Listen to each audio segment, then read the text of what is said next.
es la artillería? Todo está perdido.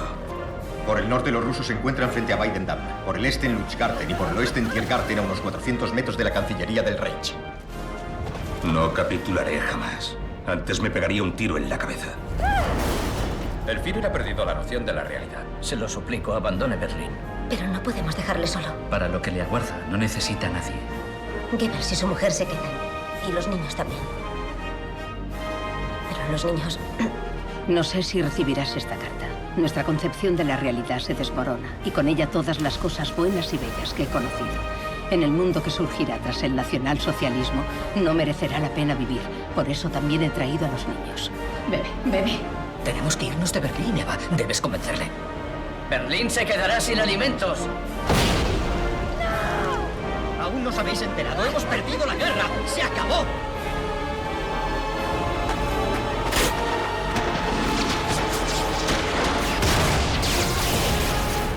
¿Por qué quieres seguir viviendo? ¿Y usted por qué está deseando morir? Tengo que dictarle mi testamento. Estoy mecanografiando el del Führer.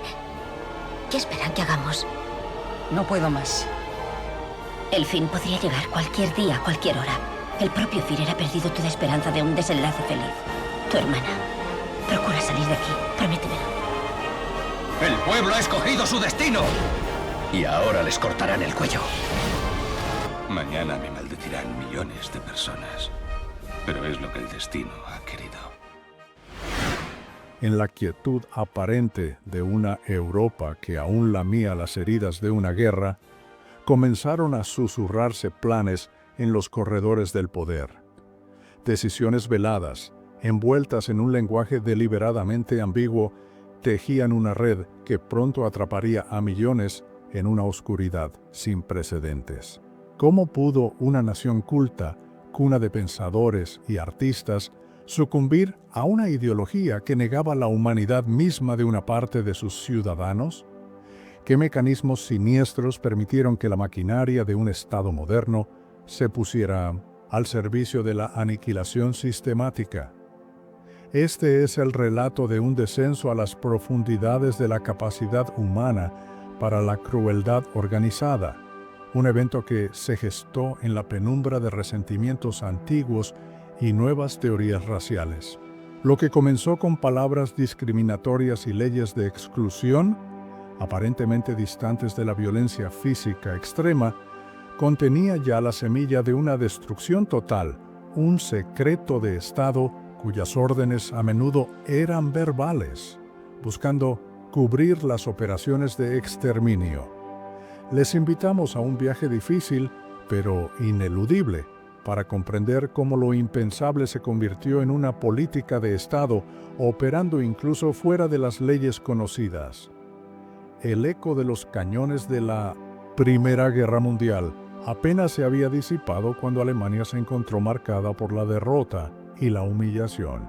El Tratado de Versalles, firmado el 28 de junio de 1919, no fue un acuerdo de paz entre iguales, sino una imposición de los vencedores que sembraría las semillas de futuros conflictos.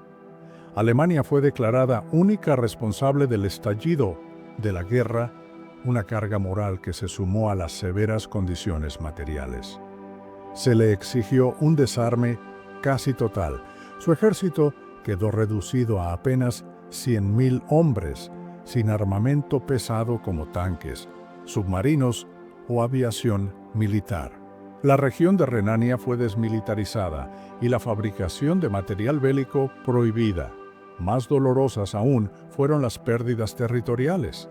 Alemania cedió el 13% de su territorio europeo, incluyendo Alsacia y Lorena a Francia, Eupen y Malmedy a Bélgica y vastas zonas a la recién creada Polonia, perdiendo con ello casi una décima parte de su población y todas sus posesiones coloniales. A esto se añadió la obligación de pagar reparaciones de guerra astronómicas, fijadas posteriormente en 132.000 millones de marcos oro, una suma que ahogaría su economía durante años. Estas condiciones, percibidas como un dictado injusto, alimentaron un profundo resentimiento nacional y una sensación de agravio que serían hábilmente explotados por movimientos extremistas. Sobre estas cenizas nació la República de Weimar, un experimento democrático en un país poco acostumbrado a él. Desde su inicio, la República se vio acosada por problemas monumentales. Heredó las deudas de la guerra y la carga de las reparaciones, lo que, sumado a una mala gestión económica, condujo a una de las peores crisis inflacionarias de la historia. Entre 1921 y 1923, la hiperinflación alcanzó cotas inimaginables. El valor del marco alemán se pulverizó y los precios podían duplicarse en cuestión de horas. Los ahorros de la clase media se desvanecieron, generando una miseria y un descontento social generalizados. La inestabilidad política era la norma. Gobiernos débiles se sucedían, incapaces de ofrecer soluciones duraderas. La joven democracia fue atacada desde la extrema derecha, con intentonas golpistas como el Putsch de Kapp en 1920, y desde la extrema izquierda, con levantamientos como el de los espartaquistas. La violencia política en las calles era frecuente. La incapacidad de la República para pagar las reparaciones llevó a la ocupación franco-belga de la cuenca del Ruhr en 1923, lo que agravó aún más la crisis económica y la sensación de humillación nacional. Cuando la Gran Depresión golpeó al mundo en 1929, Alemania, con su economía ya debilitada, fue una de las naciones más afectadas. El desempleo se disparó y la desesperación se apoderó de amplias capas de la población. La interconexión entre la carga de Versalles y la fragilidad económica de Weimar creó un círculo vicioso destructivo. Las onerosas reparaciones impuestas por el tratado exacerbaban una crisis económica ya de por sí grave.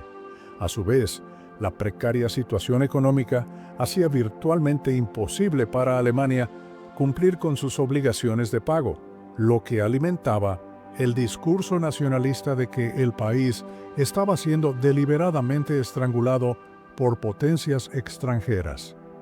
Esta narrativa de victimización encontró un terreno fértil en una población desmoralizada, la cultura de la derrota, magnificada por las condiciones de Versalles y la persistente crisis de Weimar, generó una imperiosa necesidad de encontrar culpables. Esta búsqueda de chivos expiatorios no solo facilitó el ascenso de figuras como Adolf Hitler, sino que también prefiguró la lógica de exclusión y violencia que alcanzaría su cenit en el Holocausto. La necesidad de culpar a otros, ya fueran las potencias aliadas o internamente grupos minoritarios, se convirtió en un peligroso mecanismo de cohesión para los movimientos radicales que prometían restaurar el orgullo y la prosperidad perdidos. El odio hacia los judíos no fue una invención del siglo XX ni una creación exclusiva del nazismo. Sus raíces se hunden profundamente en la historia europea, manifestándose durante siglos a través de la discriminación religiosa, social y económica. Desde la antigüedad tardía, con la institucionalización del cristianismo en el Imperio Romano, los judíos fueron progresivamente marginados. Se les prohibió casarse con cristianos, emplearlos o testificar contra ellos en tribunales. En la Edad Media fueron excluidos de la mayoría de las profesiones y gremios, obligándolos a dedicarse al comercio y al préstamo de dinero, actividades que a menudo generaban resentimiento y estereotipos negativos.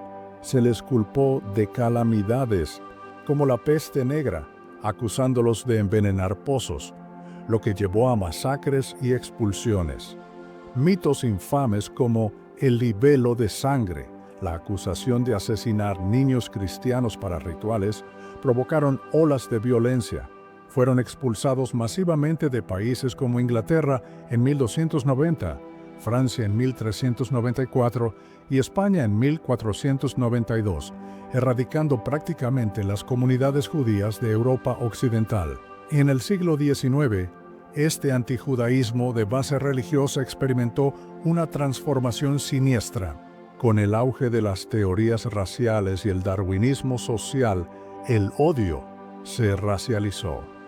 Los judíos dejaron de ser vistos principalmente como un grupo religioso disidente para ser considerados una raza separada, biológicamente inferior e inmutable, con características inherentes que supuestamente amenazaban la pureza y la estabilidad de las naciones europeas.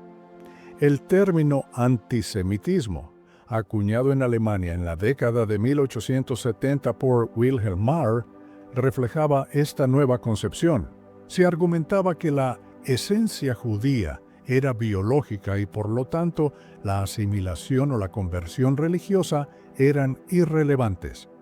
Un judío, según esta lógica, lo sería siempre. Esta racialización fue un pilar fundamental de la ideología nazi. En Rusia y otras partes de Europa del Este, esta hostilidad se manifestó en violentos pogromos, ataques masivos contra comunidades judías. El caso Dreyfus en Francia, a finales del siglo XIX, donde un oficial judío del ejército fue falsamente acusado de traición, evidenció la profundidad del antisemitismo incluso en naciones consideradas ilustradas. La falsificación conocida como los protocolos de los sabios de Sion, creada por la policía secreta rusa, se difundió ampliamente, alimentando la paranoia sobre una conspiración judía para dominar el mundo. La transición del antijudaísmo de base religiosa al antisemitismo con fundamentos raciales constituyó un punto de inflexión de consecuencias nefastas. Resulta notable la persistencia de estereotipos antisemitas que eran intrínsecamente contradictorios. Se acusaba a los judíos de ser tanto los artífices del capitalismo explotador como los instigadores de la revolución comunista. Esta aparente contradicción, lejos de debilitar el antisemitismo, lo fortaleció, haciéndolo notablemente adaptable y pernicioso. Permitía que diversos grupos sociales, con sus miedos y resentimientos particulares, proyectaran sus ansiedades sobre la figura del judío, transformándolo en un enemigo universal capaz de encarnar cualquier amenaza percibida. Esta versatilidad como chivo expiatorio facilitó la unificación de amplios sectores descontentos bajo una misma bandera de odio. En el convulso panorama de la Alemania de posguerra, surgió una figura que capitalizaría el resentimiento, la crisis económica y el antisemitismo latente, Adolf Hitler. Su ideología, plasmada en el libro Mein Kampf, escrito durante su encarcelamiento en 1924 tras el fallido putsch de la cervecería, sentó las bases del nacionalsocialismo. Este texto, en parte autobiografía y en parte tratado político, promovía un antisemitismo virulento, una concepción jerárquica y racista del mundo que exaltaba la supuesta superioridad de la raza aria y una agresiva política exterior destinada a la conquista del Lebensraum, o espacio vital, especialmente en Europa del Este. Hitler argumentaba que la ética judeocristiana había debilitado a Europa y que Alemania necesitaba un liderazgo férreo para recuperar su grandeza y construir un imperio. Mein Kampf se convirtió en la Biblia del movimiento nazi, vendiendo millones de ejemplares y difundiendo sus ideas radicales. Hitler se unió al pequeño Partido Obrero Alemán, DAP, en 1919, que pronto se transformaría bajo su influencia en el Partido Nacional Socialista, Obrero Alemán, NSDAP o Partido Nazi. Dotado de una notable habilidad oratoria y un agudo sentido de la propaganda, Hitler atrajo a un número creciente de seguidores, diseñó los símbolos del partido, incluyendo la esvástica, y organizó mítines masivos que galvanizaban a las masas. Las Sturmabteilung SA, o tropas de asalto, se convirtieron en el brazo violento del partido, intimidando a opositores y protagonizando enfrentamientos callejeros. Tras el fracaso del Putsch de Múnich en noviembre de 1923, Hitler cambió de bis zum Sieg táctica, decidiendo alcanzar el poder a través de medios aparentemente legales, utilizando las estructuras democráticas de la República de Weimar para destruirla desde dentro. La Gran Depresión de 1929 fue un factor determinante en su ascenso. El colapso económico y el desempleo masivo crearon un terreno fértil para los partidos extremistas y el partido nazi experimentó un crecimiento espectacular en las elecciones de 1930 y 1932, convirtiéndose en la fuerza política más votada. Finalmente, el 30 de enero de 1933, el anciano presidente Paul von Hindenburg, presionado por círculos conservadores que creían erróneamente poder controlar a Hitler, lo nombró canciller de Alemania. Pocas semanas después, el incendio del Reichstag, atribuido a los comunistas, sirvió de pretexto para suspender las libertades civiles. En marzo de 1933, la ley habilitante, aprobada por el Reichstag, bajo un clima de intimidación por parte de la CSA, otorgó a Hitler plenos poderes dictatoriales, marcando el fin de la República de Weimar y el inicio del Tercer Reich. La decisión de Hitler de perseguir el poder por medios legales, tras el fallido golpe de 1923, fue una adaptación táctica de enorme trascendencia. Esta estrategia le permitió explotar las herramientas y procesos de la democracia con el fin último de desmantelarla desde su interior. Una maniobra que muchos de sus contemporáneos subestimaron o no supieron contrarrestar eficazmente hasta que fue demasiado tarde.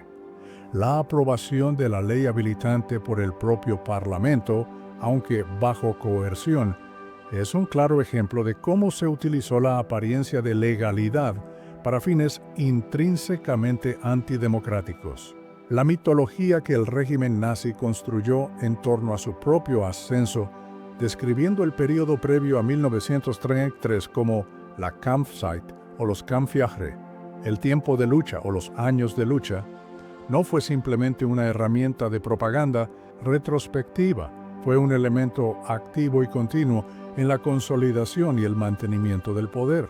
Al enmarcar su llegada al gobierno como la culminación de una batalla heroica contra una miríada de enemigos, tanto internos como externos, el nazismo legitimaba su autoridad y justificaba la represión constante que consideraba necesaria para preservar ese supuesto estado de lucha permanente.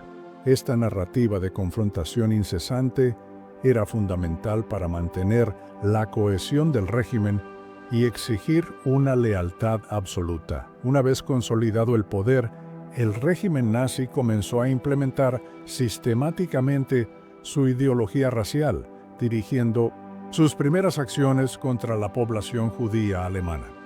El 1 de abril de 1933 se organizó un boicot nacional contra los negocios, médicos y abogados judíos.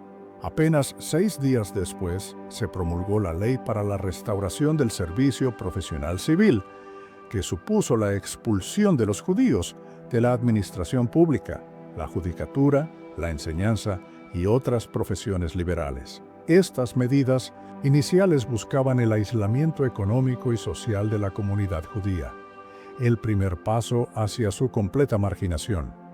Se les prohibió el ingreso en las Fuerzas Armadas en mayo de 1935 y la propaganda antijudía comenzó a proliferar en comercios y espacios públicos, creando un clima de hostilidad y exclusión.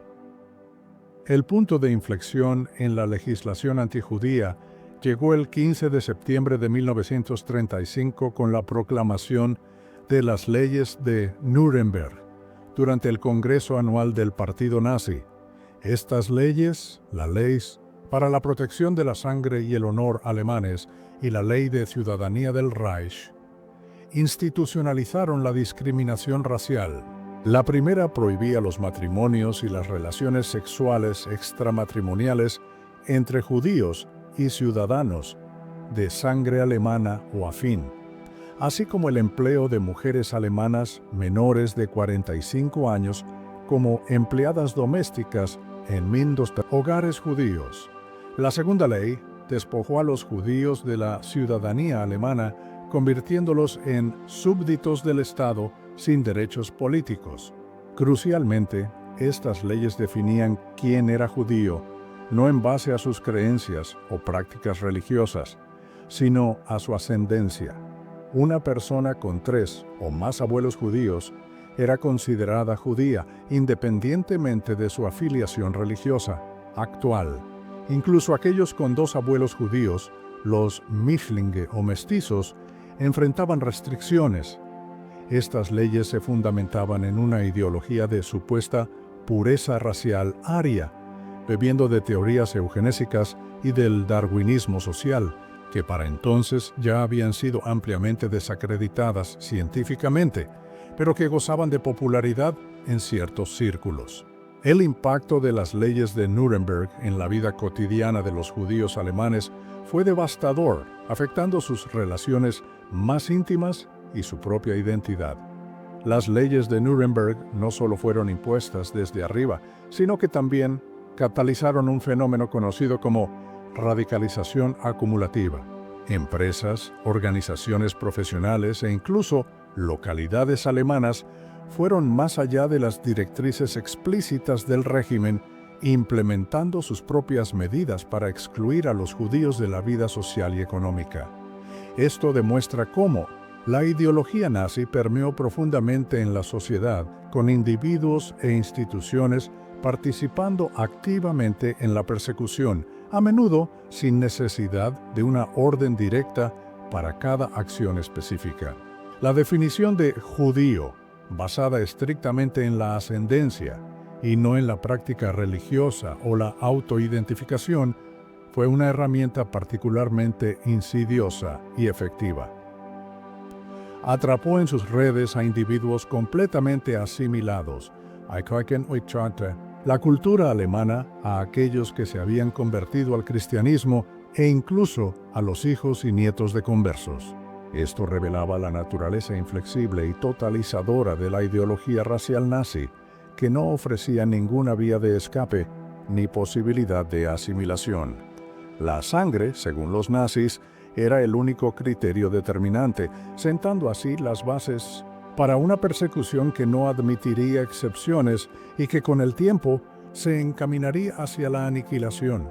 La escalada de la persecución verbal y legal dio paso a una violencia física organizada y brutal en noviembre de 1938, en el pogromo conocido como la Kristallnacht, la noche de los cristales rotos. El catalizador inmediato fue el asesinato de Ernst von Rath, un diplomático alemán en París, el 7 de noviembre de 1938, a manos de Herschel Greenspan, un joven judío de 17 años de origen polaco-alemán. Greenspan actuó desesperado por la reciente expulsión de sus padres de Alemania a Polonia. El régimen nazi aprovechó cínicamente este acto individual para incitar un fervor antisemita a gran escala, presentando el asesinato no como una acción aislada, sino como parte de una vasta conspiración judía contra Alemania. Cuando von Rath sucumbió a sus heridas el 9 de noviembre, los líderes nazis, reunidos en Múnich para conmemorar el aniversario del putsch de la cervecería de 1923, encontraron el pretexto perfecto. Joseph Goebbels, el ministro de propaganda, pronunció un discurso incendiario y con la aprobación de Hitler dio la orden de organizar manifestaciones espontáneas contra las comunidades judías en toda Alemania durante la noche del 9 al 10 de noviembre, y en algunos lugares durante los días siguientes, grupos organizados de miembros de las SA, las SEA y las juventudes hitlerianas desataron el terror. Cientos de sinagogas fueron incendiadas y destruidas. Los bomberos tenían órdenes de intervenir solo para evitar que las llamas se propagaran a edificios aledaños no judíos. Miles de negocios y hogares judíos fueron saqueados y sus escaparates destrozados, cubriendo las calles de cristales. Cementerios judíos fueron profanados. La policía recibió instrucciones de no proteger a los judíos ni sus propiedades. Al menos 91 judíos fueron asesinados durante el pogromo, aunque algunas estimaciones elevan la cifra a unas 400 personas muertas o llevadas al suicidio. En los días posteriores, unos 30.000 hombres judíos fueron arrestados simplemente por su condición de judíos y enviados a campos de concentración como Dachau, Buchenwald y Sachsenhausen. A la comunidad judía se le impuso una multa colectiva de 1.000 millones de marcos y se le obligó a pagar los costes de reparación de los daños sufridos. La Kristallnacht fue un punto de no retorno. Para muchos judíos alemanes se hizo evidente que no tenían futuro en Alemania, lo que aceleró la emigración forzada de aquellos que aún podían escapar. El evento también marcó una intensificación de la política de expropiación de los bienes judíos.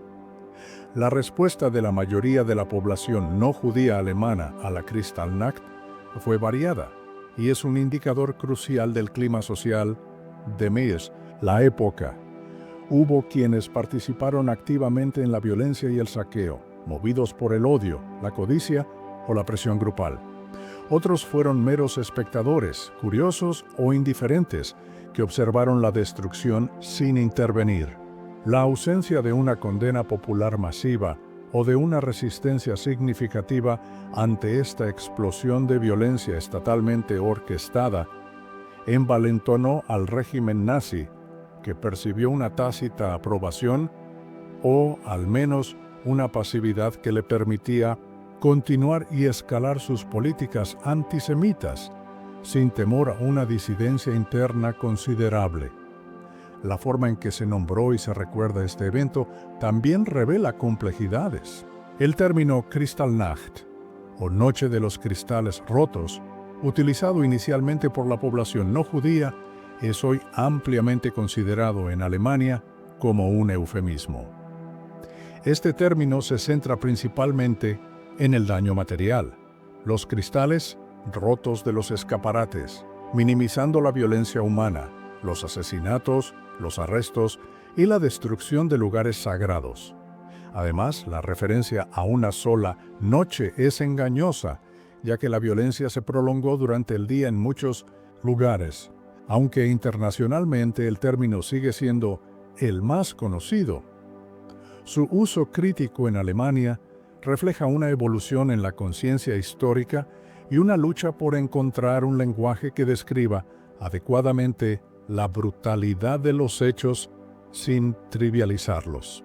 Incluso el término pogromo, aunque más preciso para describir un ataque violento contra una minoría, puede ser problemático si sugiere una violencia puramente popular y espontánea, ocultando el papel central y director del Estado nazi en la planificación y ejecución de estos actos de terror. Tras la Kristallnacht, la vida de los judíos en Alemania se volvió progresivamente más insostenible. Las medidas discriminatorias se multiplicaron, afectando todos los aspectos de su existencia. A partir del 17 de agosto de 1938, una ordenanza obligó a los judíos cuyos nombres de pila no eran considerados típicamente judíos a añadir Israel, los hombres, y Sara, las mujeres, a sus nombres. Sus pasaportes fueron marcados con una gran letra J roja, identificándolos inequívocamente ante las autoridades y el público. En noviembre de 1938, se prohibió a los niños judíos asistir a las escuelas públicas alemanas, segregándolos educativamente. La presión económica se intensificó. Para 1939, la mayoría de las empresas de propiedad judía habían sido confiscadas, transferidas a propietarios arios en un proceso conocido como arianización, o habían quebrado debido a los boicots y las restricciones. Los judíos fueron excluidos de la vida cultural. Se les prohibió el acceso a teatros, cines, museos y lugares de recreo. Se impusieron toques de queda y se restringió su movilidad. Este cúmulo de leyes y decretos no solo los despojó de sus derechos y propiedades, sino que también los aisló socialmente, separándolos oficialmente del resto de la población alemana y empujándolos a un ostracismo cada vez más profundo. La maquinaria de persecución nazi no se limitó a los judíos. Desde el momento de su llegada al poder, el régimen identificó y atacó a diversos grupos considerados enemigos del Estado o racialmente inferiores. Los opositores políticos, principalmente comunistas y socialdemócratas, junto con sindicalistas y otros disidentes, fueron los primeros en sufrir la represión. Miles fueron arrestados, torturados y encarcelados en los primeros campos de concentración, como Dachau, establecido ya en marzo de 1933.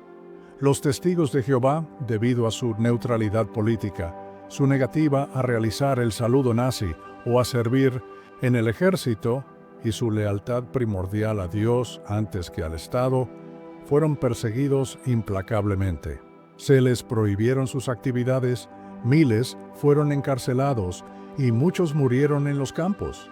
Se les ofreció la libertad a cambio de la renuncia a su fe, una opción que la mayoría rechazó.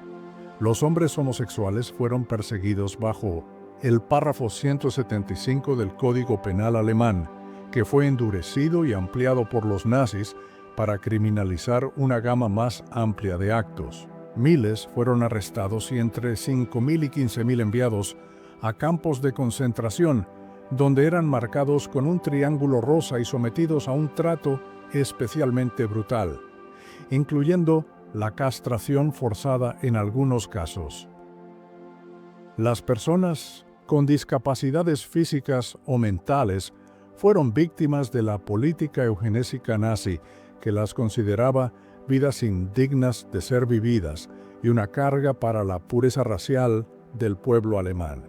El programa secreto Action T4, autorizado por Hitler en 1939, llevó al asesinato sistemático de unos 250.000 a 300.000 niños y adultos discapacitados, a menudo en cámaras de gas disfrazadas de duchas en 6 centros de eutanasia específicos o mediante inyecciones letales e inanición deliberada en hospitales e instituciones. Aunque no existió un programa centralizado para el exterminio de personas negras en Alemania, estas también sufrieron discriminación racial, esterilización forzada, encarcelamiento y asesinatos.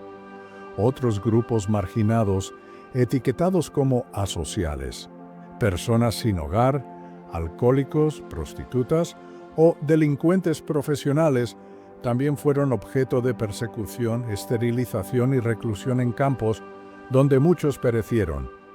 La amplitud de la persecución nazi, que abarcó a tantos grupos diversos, revela la naturaleza profundamente totalitaria y expansiva de su ideología.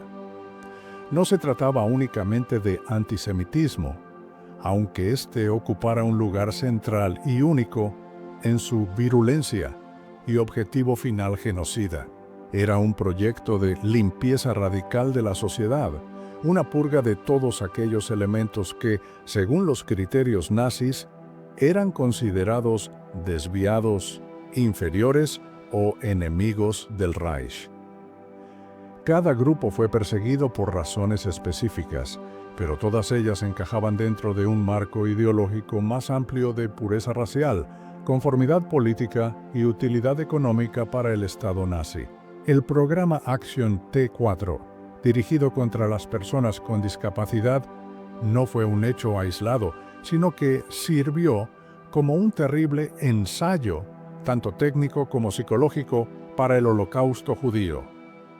Las cámaras de gas, el personal médico y administrativo involucrado en los asesinatos y la sistemática deshumanización de las víctimas fueron métodos y mentalidades que luego se perfeccionarían y aplicarían a una escala industrial en el exterminio de los judíos. Esta conexión directa demuestra una escalada planificada en la brutalidad y una transferencia de experiencia de un programa de asesinato a otro, subrayando la lógica genocida inherente al régimen desde sus fases tempranas. La invasión de Polonia por Alemania el 1 de septiembre de 1939, que marcó el inicio de la Segunda Guerra Mundial, actuó como un catalizador fundamental en la radicalización de la política nazi hacia los judíos. Con la rápida conquista de Polonia, millones de judíos polacos quedaron bajo el dominio alemán, y la escala del problema judío, desde la perspectiva nazi, se magnificó enormemente. La guerra proporcionó tanto la cobertura necesaria como el contexto de brutalización que permitieron la implementación de medidas cada vez más extremas. La política antisemita, que hasta entonces se había centrado en la discriminación, la expropiación y la emigración forzada, comenzó a transformarse en un plan más vasto y siniestro para la concentración y finalmente la aniquilación física de los judíos europeos. Los planes iniciales de deportación masiva a reservas en Polonia o a la isla de Madagascar se volvieron impracticables con el desarrollo del conflicto. Un aspecto crucial de la implementación del genocidio fue el lenguaje empleado por el régimen nazi para ocultar la verdadera naturaleza de sus crímenes tanto a la comunidad internacional como a las propias víctimas, e incluso a muchos de los perpetradores de bajo rango. Los nazis recurrieron sistemáticamente a eufemismos y a un lenguaje codificado. El plan para el asesinato masivo de los judíos de Europa fue denominado Solución Final a la Cuestión Judía, Endlösung der Judenfrage. Las deportaciones a los campos de exterminio se disfrazaban como reasentamiento en el este, evacuación o transporte para trabajar. El asesinato directo era referido como tratamiento especial, Sonderbehandlung, acción especial, o en el contexto de las instalaciones de gaseo de Acción T4, desinfección. Los propios campos de exterminio eran a veces denominados eufemísticamente como campos de tránsito. La documentación oficial era deliberadamente opaca, y muchas de las órdenes más cruciales, especialmente en los niveles más altos de la jerarquía, se transmitían verbalmente para evitar dejar un rastro escrito. El Holocausto, en su planificación y ejecución, fue considerado un secreto de Estado. Este lenguaje orwelliano no solo buscaba engañar y deshumanizar, sino también facilitar la participación de miles de burócratas y funcionarios en la maquinaria del genocidio, permitiéndoles procesar sus tareas como meros actos administrativos. El uso sistemático de eufemismos por parte del régimen nazi no puede entenderse únicamente como un intento de engañar al mundo exterior o a las víctimas. Fue de manera significativa un mecanismo de autoengaño y de normalización de la violencia para los propios perpetradores. Al evitar nombrar directamente el asesinato, la tortura y el genocidio, se creaba una distancia psicológica que mitigaba, aunque no eliminaba, la carga moral de sus acciones. La burocratización del horror, donde el exterminio se gestionaba con la frialdad de un proceso industrial, se veía facilitada por este lenguaje aséptico y técnico. Esto permitía a muchos funcionarios y ejecutores participar en la maquinaria de la muerte como si se tratara de una tarea administrativa más, disociándose de la brutalidad inherente a sus actos. La guerra, en este contexto, no fue simplemente un catalizador que aceleró planes preexistentes, actuó como un multiplicador de la radicalización. La brutalización inherente al conflicto bélico, especialmente la campaña en el frente oriental, Concebida como una guerra de aniquilación ideológica contra el judeo-bolchevismo, erosionó las pocas restricciones morales que aún pudieran existir. La deshumanización del enemigo, ya presente en la ideología nazi, se intensificó hasta extremos inconcebibles en el teatro oriental, creando un entorno donde el genocidio no solo se volvió factible, sino que para muchos perpetradores llegó a considerarse una necesidad o incluso un deber. Tras la invasión de Polonia y otros territorios de Europa del Este, las autoridades alemanas implementaron una política de concentración de la población judía en guetos. Estos eran barrios o secciones de ciudades, a menudo los más pobres y deteriorados, que fueron sellados del mundo exterior mediante muros, alambradas o portones vigilados, convirtiéndose en prisiones al aire libre. El propósito principal de los guetos era aislar a los judíos de la población no judía y de otras comunidades judías, controlarlos y facilitar su futura explotación y deportación. Aunque presentados a veces como una medida temporal, los guetos se convirtieron rápidamente en instrumentos de exterminio indirecto. Las condiciones de vida dentro de los guetos eran deliberadamente inhumanas. El hacinamiento era extremo. En el gueto de Varsovia, el más grande, establecido en noviembre de 1940, se llegó a confinar a unas 450.000 personas en un área que representaba solo el 2.4% de la superficie de la ciudad, con un promedio de 6 a 7 personas por habitación. En el gueto de Lodz, establecido en febrero de 1940, y el segundo más grande, más de 160.000 judíos fueron forzados a vivir en un espacio reducido, separado por alambre de púas y carente en gran parte de servicios básicos como agua potable o un sistema de alcantarillado. El hambre era una constante. Las raciones de alimentos asignadas por los alemanes eran ínfimas, calculadas para provocar la inanición.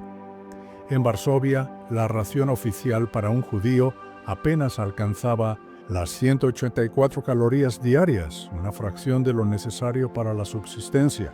La falta de higiene, la escasez de combustible para calefacción, la ausencia de medicinas y la desnutrición generalizada provocaron la rápida propagación de enfermedades contagiosas como el tifus y la tuberculosis, que causaron estragos. La mortalidad en los guetos era altísima. Solo en el gueto de Varsovia, más de 80.000 personas murieron debido a estas condiciones antes de que comenzaran las deportaciones masivas. El trabajo forzado era otra característica central de la vida en los guetos, donde los habitantes eran explotados en talleres y fábricas que producían para el esfuerzo de guerra alemán o para empresas privadas. La administración interna de Ministerspaint, los guetos, recaía en los consejos judíos o Judenrate, cuyos miembros eran designados por los nazis. Estos consejos se enfrentaron a dilemas morales insoportables, atrapados entre las brutales exigencias de las autoridades alemanas y su deseo de aliviar el sufrimiento de sus comunidades. Eran responsables de la distribución de alimentos, la organización del trabajo, la sanidad y el orden interno, a menudo a través de una fuerza de policía judía, también creada bajo coerción alemana. La policía judía, en muchos casos, fue obligada a participar en las redadas y a facilitar las deportaciones a los campos de exterminio, una de las páginas más trágicas y controvertidas de la historia de los guetos. La historia de Adam Cherniakov, presidente del Judenrat de Varsovia, quien se suicidó en julio de 1942 al negarse a firmar las órdenes de deportación de niños, ilustra la terrible presión y la desesperación de estos líderes. A pesar del terror y la miseria, la vida en los guetos no fue solo sufrimiento pasivo. Surgieron diversas formas de resistencia espiritual y cultural. Se organizaron escuelas clandestinas para niños, se mantuvieron bibliotecas secretas, se ofrecieron conciertos y representaciones teatrales, y se publicaron periódicos clandestinos. Se hicieron esfuerzos heroicos por mantener las tradiciones religiosas y la cohesión comunitaria. El contrabando de alimentos, medicinas y otros bienes esenciales se convirtió en una actividad vital para la supervivencia, a menudo llevada a cabo con enorme riesgo por mujeres y niños, quienes podían moverse con algo más de facilidad por las rendijas del sistema. En el gueto de Varsovia, el grupo clandestino Onek Shabbat, liderado por el historiador Emanuel Ringelblum, se dedicó a documentar meticulosamente la vida y la muerte en el gueto, enterrando sus archivos en cajas metálicas y cántaros de leche para que las futuras generaciones conocieran la verdad.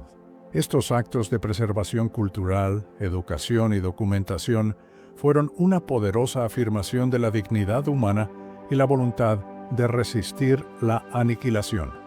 La creación de los Judenräte por parte de las autoridades nazis fue una táctica particularmente perversa. Al transferir la responsabilidad administrativa de la gestión de los guetos y, crucialmente, la compilación de listas para las deportaciones a los propios líderes judíos, los nazis no solo buscaban una mayor eficiencia logística. Esta estrategia también tenía como objetivo sembrar la discordia, la desconfianza y la desesperación dentro de las comunidades judías, erosionando la solidaridad y transfiriendo una parte de la carga moral de las decisiones más terribles a las propias víctimas. El suicidio de Adam Cherniakov es un testimonio elocuente de la insoportable presión moral que esta táctica imponía.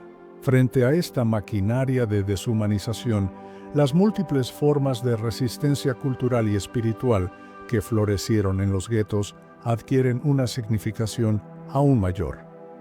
Las escuelas clandestinas, la observancia de rituales religiosos en Mirvitemensluwen secreto, la creación artística y la meticulosa documentación de la vida cotidiana y las atrocidades, como la realizada por el archivo Onek Shabbat, no fueron meros actos de supervivencia pasiva. Constituyeron afirmaciones activas y desafiantes de la identidad, la cultura y la humanidad judías, una lucha por preservar el significado y la memoria, incluso ante la perspectiva de una muerte casi segura. Estos actos representaron una negativa a ser reducidos a meros números o a desaparecer sin dejar rastro. Con la invasión de la Unión Soviética en junio de 1941, denominada Operación Barbarroja, la política nazi de exterminio entró en una nueva fase aún más brutal y directa. Detrás de las líneas del ejército alemán que avanzaba, operaban unidades especiales conocidas como Einsatzgruppen o grupos de operaciones.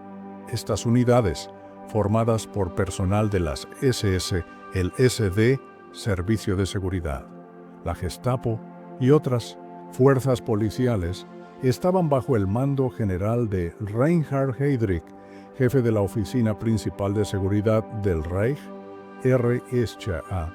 Se organizaron 4 Einsatzgruppen principales, designados con las letras A, B, C y D, cada uno con varios cientos de hombres y asignado a un sector específico del Frente Oriental. Estas unidades se subdividían a su vez en comandos más pequeños, los Einsatzkommandos y Sonderkommandos, para operar con mayor flexibilidad en vastos territorios. Su tarea principal, según la definió el general de las SS Erich von dem Bach-Zelewski en los juicios de Nuremberg, era la matanza de los judíos. Prioritario, los gitanos y los comisarios políticos. Los métodos de los Einsatzgruppen eran directos y despiadados. Inicialmente, tras la ocupación de un área, se centraron en el asesinato de hombres judíos en edad militar, intelectuales y funcionarios comunistas. Sin embargo, muy pronto, a partir de agosto de 1941, estas operaciones se ampliaron para incluir el exterminio de comunidades judías enteras, hombres, mujeres, niños y ancianos.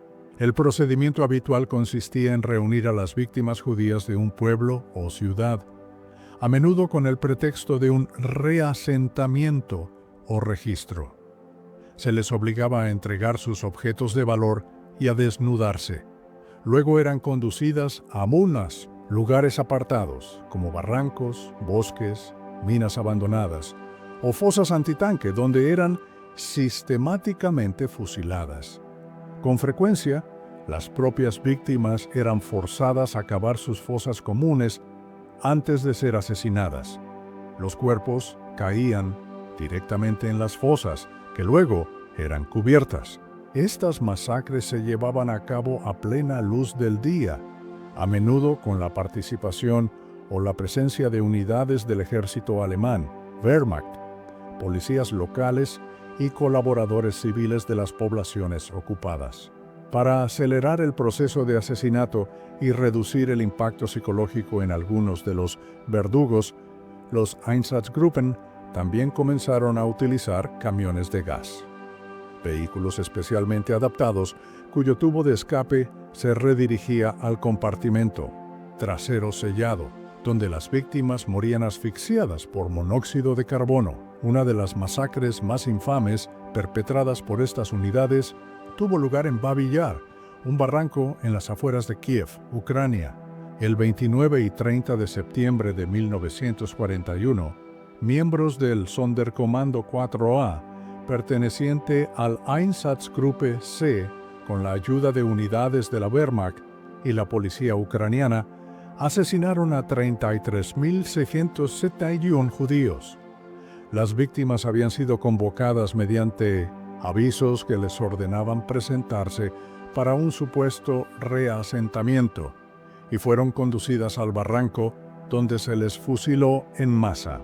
Se estima que los Einsatzgruppen y las unidades auxiliares que colaboraron con ellos fueron responsables del asesinato de aproximadamente 1.3 a 1.5 millones de judíos, además de cientos de miles de otras víctimas, incluyendo prisioneros de Beitsanstrecke, guerras soviéticos, partisanos, Roma y personas con discapacidad. Para la primavera de 1943, estas unidades móviles de matanza habían dejado un rastro de sangre a lo largo y ancho de Europa del Este, constituyendo la primera fase a gran escala de la solución final.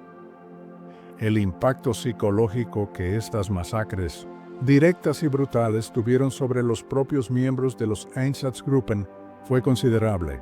Los informes de la época y los testimonios posteriores revelan que muchos perpetradores sufrieron problemas de alcoholismo, trastornos mentales y una creciente desmoralización, debido al contacto constante y cercano con el asesinato. Esta ineficiencia psicológica desde la perspectiva de los líderes nazis como Heinrich Himmler fue uno de los factores que impulsó la búsqueda de métodos de exterminio más limpios, impersonales e industrializados, como los camiones de gas y posteriormente las cámaras de gas fijas en los campos de exterminio. Se buscaba no solo aumentar la velocidad de los asesinatos, sino también distanciar a los verdugos del acto mismo de matar, protegiendo así su sensibilidad y manteniendo su capacidad operativa.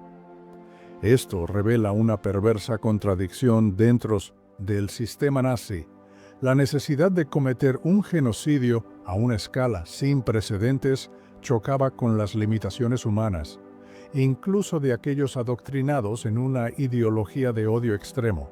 La colaboración de unidades militares regulares alemanas y, crucialmente, de policías y civiles locales en las masacres perpetradas por los Einsatzgruppen es un aspecto fundamental y a menudo doloroso del Holocausto en Europa del Este. Este fenómeno indica que el genocidio no fue una empresa exclusivamente llevada a cabo por unidades especializadas de las SS, sino que, en numerosos lugares, se nutrió del antisemitismo preexistente, del oportunismo, de la coerción o de la simple indiferencia de segmentos de las poblaciones locales. Esta participación local amplió significativamente la capacidad de los nazis para llevar a cabo el exterminio y añade una capa de complejidad al panorama moral de la ocupación, demostrando que las líneas entre perpetradores, colaboradores y espectadores no siempre fueron nítidas. El 20 de enero de 1942, en una villa señorial a orillas del lago Wannsee, en las afueras de Berlín, se celebró una reunión de alto nivel que tendría profundas implicaciones para el destino de los judíos de Europa. Convocada y presidida por Reinhard Heydrich, entonces jefe de la Oficina Principal de Seguridad del Reich y recientemente nombrado protector del Reich en Bohemia y Moravia, la conferencia de Wannsee reunió a 15 altos funcionarios representantes de diversos ministerios clave del gobierno alemán, del partido nazi y de las SS. Entre los asistentes se encontraban secretarios de Estado de la Cancillería del Reich, del Ministerio de Justicia, del Ministerio del Interior, del Ministerio de Asuntos Exteriores y altos mandos de la SS implicados en las políticas antijudías, como Adolf Eichmann, jefe de la sección de asuntos judíos de la Gestapo, quien redactó las actas de la reunión. Es crucial entender que el propósito de la conferencia de Wannsee no era decidir si se iba a llevar a cabo el exterminio de los judíos europeos. Esa decisión fundamental ya había sido tomada en los más altos niveles del régimen nazi, probablemente por Hitler mismo, en algún momento de la segunda mitad de 1941. De hecho, en el momento de la conferencia, las matanzas masivas a cargo de los Einsatzgruppen en los territorios soviéticos ocupados ya estaban en pleno apogeo, y muchos de los participantes en Wannsee estaban al tanto de estas operaciones. El objetivo principal de la reunión era, más bien, asegurar la cooperación y coordinación de todas las agencias gubernamentales y del partido necesarias para la implementación de la solución final a la cuestión judía a escala continental. Se trataba de una cuestión de organización burocrática y logística para un genocidio ya en curso y que se planeaba expandir a toda Europa. Heydrich buscaba informar a los ministerios clave de la decisión y obtener su compromiso para facilitar el proceso, que implicaría la identificación, concentración, deportación y asesinato de aproximadamente 11 millones de judíos de toda Europa, incluyendo países aún no ocupados por Alemania, como Gran Bretaña o estados neutrales. El documento resultante de la reunión, conocido como el Protocolo de Wannsee, es una pieza escalofriante de evidencia burocrática. Redactado en un lenguaje eufemístico y desapasionado, el protocolo detalla la magnitud del plan genocida. Se discute la definición de quién sería considerado judío a efectos de la solución final, basándose en las leyes de Nuremberg. Se habla de evacuar a los judíos hacia el este, donde aquellos aptos para el trabajo serían utilizados en grandes columnas para la construcción de carreteras, previéndose que una gran parte perecería por reducción natural debido a las duras condiciones. Los supervivientes de este proceso, considerados los más resistentes y por tanto los más peligrosos, deberían ser tratados convenientemente. Un eufemismo claro para el asesinato. Aunque el lenguaje es indirecto, la intención genocida es inequívoca. El protocolo es un testimonio de la planificación fría y calculada del asesinato en masa, involucrando a todo el aparato estatal alemán. La conferencia de Wannsee no marcó el inicio de la solución final, sino que representó un momento crucial de formalización y coordinación burocrática de un proceso genocida que ya estaba en marcha. La mayoría de los altos funcionarios presentes en la villa, junto al lago, ya tenían conocimiento de las masacres perpetradas por los Einsatzgruppen en el este y de otras soluciones locales al problema judío, como las que se estaban aplicando en Serbia. Este hecho subraya la naturaleza gradual y evolutiva de la política nazi hacia los judíos, que se fue radicalizando progresivamente hasta llegar a la decisión del exterminio total. La conferencia sirvió para consolidar esta política a nivel pangubernamental.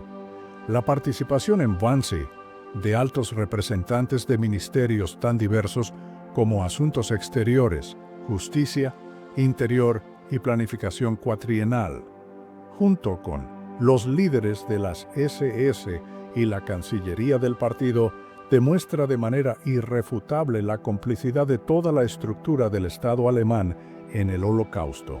No fue una operación llevada a cabo en secreto por un pequeño grupo de fanáticos de las SS, sino un proyecto de Estado que requirió la cooperación activa y la legitimación burocrática de múltiples ramas del gobierno. Cada ministerio aportaría su experiencia y sus recursos para facilitar la identificación, expropiación, deportación y, en última instancia, el asesinato de millones de personas.